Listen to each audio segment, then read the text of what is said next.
इस प्रोग्राम के मुख्य अतिथि इस स्कूल के बड़े जनाब हमारे आदरणीय सरफराज जी देशमुख सर, हाजी छोटू सर, हमारे मित्र सभी बाजिया और मेरे प्यारे छोटे से स्टूडेंट, इस प्रोग्राम में मेरे ख्याल से सभी बच्चों ने पार्टिसिपेट किया, लेकिन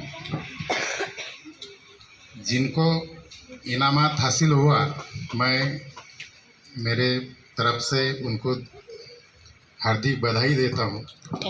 और जिन बच्चों ने इसमें नंबर पाए नहीं तो मैं उनको आगे के लिए बधाई देता कि उन्होंने अगली जो कंपटीशन होंगी, जैसे ड्राइंग कंपटीशन है, ऐसे भाषण स्पर्धा, वक्तृत्व स्पर्धा, इनमें तुमने पार्टिसिपेट करना।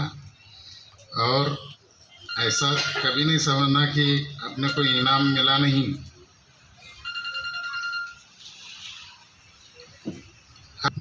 स्कूल में अलग अलग कंपटीशन के आयोजन किया जाता है। मैं तुम्हारे बड़े जनाब को हार्दिक बधाई देता, पूरे स्टाफ का भी, क्योंकि हर स्कूल में तो अपन जो रहता तुम्हारी तालीम हासिल करते, मैथ है, मराठी है, उर्दू लैंग्वेज का है, साइंस का है, और साल भर ये प्रोग्राम चलता रहता है पढ़ाई का, तालीम हासिल करने का। लेकिन कुछ बच्चों में ऐसी टैलेंट छुपी रहती है कि अपन उनको बाहर लाना हमारे टीचर लोगों का, हमारे बड़े जनाब का, मेरे जैसे जो समझो अधिकारी रहते हैं, माननीय सीओ सर रहते हैं, तो उन्होंने भी अपने लिए एक स्टेज खुला किया। जैसे कि पीछे तुमने सुना होगा कि अपना भारत स्वच्छ भारत अभियान है, महाराष्ट्र स्वच्छ अभियान है, माझी वसुंधरा, ऐसे अलग अलग प्रोग्राम आते रहते और तुम्हारे को एक मौका दिया जाता पार्टिसिपेट करने का। और जिनमें जो बच्चों में टैलेंट है, उत्साह रहता, वो ज़रूर उसमें पार्टिसिपेट करते और अपना जो टैलेंट है वो बताते और इनमें नंबर भी हासिल करते। जिन्होंने नंबर हासिल किया, अब मैं बहुत सारे उनको तो बधाई देता, लेकिन ऐसे भी कुछ तालीम रहती लाइफ में, अपने माँ बाप ने जो सिखाए, अपने को अच्छे संस्कार रहते हैं। सर लोग भी अपनी ज़ुबान से जो अच्छे काम लैंग्वेज है वो इस्तेमाल करने का, बुरी बातें अपने मुंह से कभी निकालने की नहीं। महात्मा गांधी ने भी सुना, उनको हम सब भारतीय लोगों को संदेश दिया था कि बुरी बात बोलना नहीं, सुनना नहीं और कहना भी नहीं। तो ये सही तालीम रहती। तुमने इस समझो मराठी, उर्दू, साइंस और जो सब्जेक्ट रहते उनमें 90% मार्क्स लिए, लेकिन मेरे ख्याल से वो मार्क्स, उससे भी कम मार्क्स लेने वाला जो बच्चा रहता, लेकिन उसमें सब बातें रहती कि जो माँ बाप ने सिखाई, अच्छे जो तालीम रहती, वो अब तुम्हारे जो दो लड़कियां ने, समरीन और मेरे ख्याल से आयशा है ना, तो उन्होंने मिसाल कायम की तुम्हारे सामने। मैं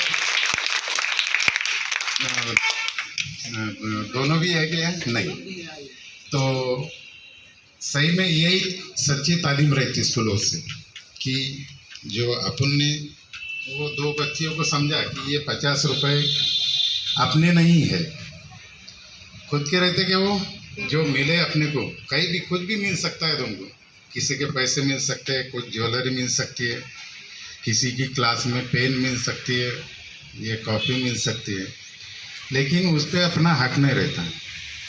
वो मेहनत से कमाया नहीं है अपन ने, तो अपना हक कभी नहीं बनता उस पर, जो अपन मेहनत से कमाते हैं तो उस पर अपना हक रहता और दूसरे को देने का भी अपन हकदार बन जाते।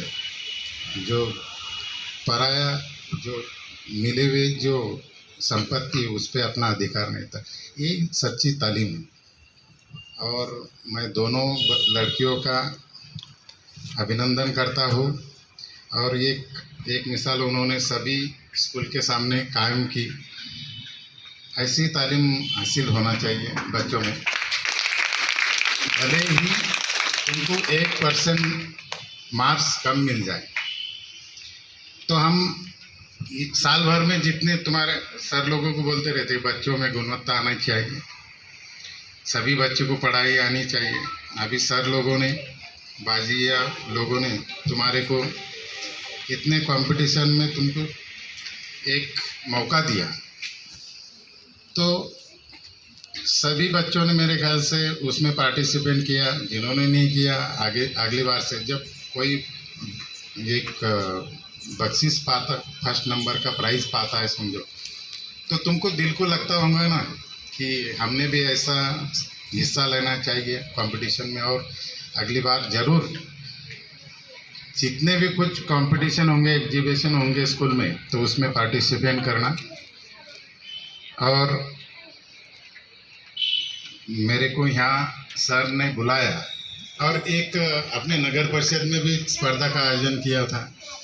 तो ऐसे है तुम्हारा ड्राइंग और आदर्श समझो, तो उनको भी हमारे नगर परिषद के तरफ से मोमेंट और सर्टिफिकेट्स मिलने वाले हैं।